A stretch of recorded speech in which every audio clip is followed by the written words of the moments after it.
माधव पहली बार दिल्ली में आया था।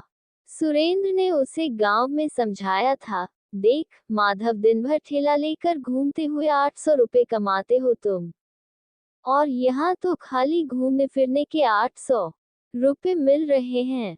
चाय नाश्ते और खाने का भी बढ़िया इंतजाम है। मतलब जेब से कुछ खर्च नहीं, फोकट में घूमना हो जाएगा। बस पार्टी का झंडा साथ में लेकर चलना है। मंत्री जी की तरफ से मुफ्त में रेलगाड़ी में जाना है। माधव कुछ कहता उससे पहले सुरेंद्र ने उसके कान में मंत्र फूंका था, लगे हाथ शुभम से भी मिल लेना। सुना है वहां के मैदान में कोई होटल खोले बैठा है। बात तो ठीक थी। कितने दिन से माधव का मन कर रहा था कि बेटे शुभम से मिलाए, मगर मौका ही हाथ नहीं लग रहा था। इसलिए वह नेताजी की रैली में शामिल होने के लिए तैयार हो गया था। गाड़ी से उतरते वक्त माधव ने जेब में से पर्ची निकाल कर देखी। हाँ, यही तो पता दिया था शुभम का। मगर ट्रेन कमबख्त इतनी लेट थी कि दोपहर के बजाय रात 8 बजे दिल्ली के स्टेशन पहुंची थी। अब इस समय उसे कहाँ खोजेगा वह कि उसकी जेब में रखा मोबाइल फोन घंघनाने लगा। माधव ने लपक कर मोबाइल फोन निकाला और तकरीबन चिल्लाने वाले अंदाज में बोला, हाँ बबुआ, स्टेशन पहुंच गया हूँ। अब कहाँ जाना है? स्टेशन से बाहर निकलकर ऑटो स्टैंड पर आ जाए, शुभम बोल रहा था। वहीं से मैदान के लिए ऑटो रिक्शा पकड़ लेना, 10 मिनट में पहुंचा देगा। अपना झोला, लाठी और पोटली संभाल कर माधव बाहर निकला।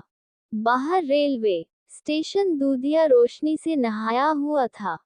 हजारों लाखों की भीड़ इधर उधर आ जा रही थी। उसने झोले को खोलकर देखा। पार्टी का झंडा सही सलामत था। एक जोड़ी कपड़ा, गमछा और चनेचबेने भी ठीक ठाक थे। शुभम की माँ ने कुछ पकवान बनाकर उसके लिए बांध कर रख दिए थे। ऑटो रिक्शा में बैठा माधव आंख फाड़े भागती दौड़ती, खरीदारी करती, खाती पीती भीड़ को देखता रहा कि ड्राइवर ने उसे टोका, आ गया मैदान। उतरिए न बाबा। ऑटो स्टैंड की दूसरी तरफ मैदान के विशाल परिसर को उसने नजर भर निहारा। बाप रे, इतना बड़ा मैदान। बेटे, शुभम का होटल किधर होगा? एक बार फिर मोबाइल घंघनाया। हाँ, आप गेट के पास ही खड़े रहिए, शुभम बोल रहा था। मैं आपको लेने वहीं आ रहा हूँ। माधव मैदान के किनारे लोहे के विशाल फाटक के पास खड़ा ही था कि उसे शुभम आता दिखा। उसे देख वह लपक कर उसके पास पहुंचा। पैर छूने के बाद शुभम ने उसी मैदान में रखी हुई एक बेंच पर बिठा दिया।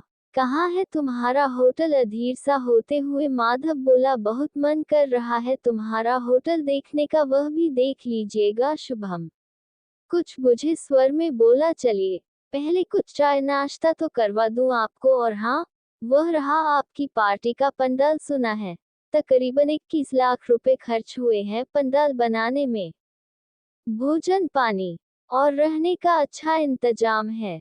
एक जगह पूरी सब्जी का नाश्ता करा और चाय पिलाकर शुभम बोला, अब चलिए आपको पंडाल दिखा दूं। अरे, रात में तो वही रहना है। माधव जोश में था, आखिर उसी के लिए तो आया हूँ। बाकी तुम्हारा मैदान बहुत बड़ा है, शहर भी तो बहुत बड़ा है बाऊजी। शुभम बिना लागल पेट के बोला, इस शहर में ढेरों मैदान हैं, मगर उनमें रात के 11 बजे के बाद कोई नहीं रह सकता। पुलिस पहरा देती है, भगा देती है लोगों को। देखो, तुम्हारी माई ने तुम्हारे खाने के लिए कुछ भेजा है। माधव झोले में से पोटली निकालते हुए बोला। वह तो थोड़े चावल दाल भी दे रही थी कि लड़का कुछ दिन घर का अनाज पा लेगा, लेकिन मैंने ही मना कर दिया कि इसे ढोकर कौन ले जाए।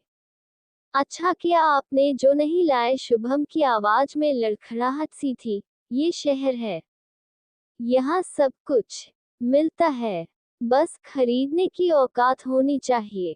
सब ठीक चल रहा है न? सब ठीक चल रहा है।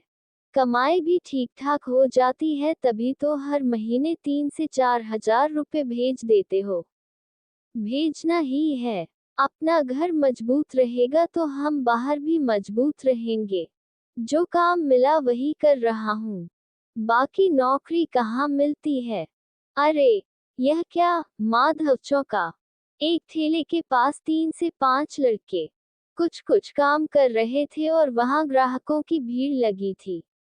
एक कढ़ाई में पूरी या भटूरे तल रहा था। दूसरा उन्हें प्लेटों में छोले, अचार और नमक मिर्च प्याज के साथ ग्राहकों को दे रहा था।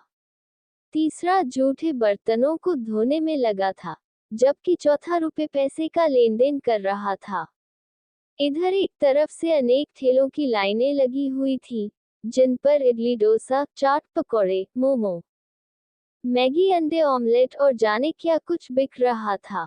यही है हमारा होटल, बाऊजी फीकी हंसी हंसते हुए शुभम बोल रहा था। ठेके के साइड में पे लिखा है शुभम छोला भटूरा स्टॉल। इसी होटल रूपी ठेले से हम 5 जनों का पेट पल रहा है। इतना बड़ा मैदान है, थक जाने पर यही कहीं आराम कर लेते हैं। और रात के वक्त चारों तरफ सूना पड़ जाने पर यह सड़क, ये जगह बहुत बड़ी दिखने लगती है। कहीं भी किसी दुकान के सामने चादर बिछाकर सो जाते हैं। ये भी कोई जिंदगी हुई? माधव ने पूछा। हाँ बाऊजी, ये भी जिंदगी ही है। बड़े शहरों में लाखों लोग ऐसी ही जिंदगी जीते हैं। और वह तुम्हारी पढ़ाई, जिसके पीछे तुमने दिल्ली में रहकर 9 साल लगाए, हजारों रुपए खर्च हुए। आज की पढ़ाई सिर्फ सपने दिखाती है, नौकरी या काम धंधा नहीं देती। मैंने आपकी जिंदगी को नजदीक से देखा जाना है, बस उसे अपनी जिंदगी में उतार लिया और जिंदगी आगे चल पड़ी।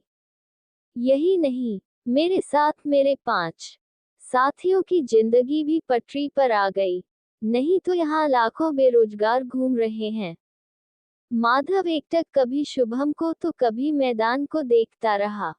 यह एक कार्टन है बाऊजी, जिसमें आप लोगों के लिए नए कपड़े हैं, छोटे भाई बहनों के लिए खिलौने हैं, इसे साथ ले जाना। थोड़ी देर के बाद शुभम माधव को मैदान के पास लगे पार्टी के पंडाल में पहुंचाया। वहां एक तरफ पुआल के ऊपर दरियां बिछी थी, जिन पर हजारों लोग लेटे या बैठे हुए थे। पर माधव को कुछ अच्छा नहीं लग रहा था। वह वहीं अन्ना सा लेट जाता है। माधव के मन में बहुत कुछ चल रहा था।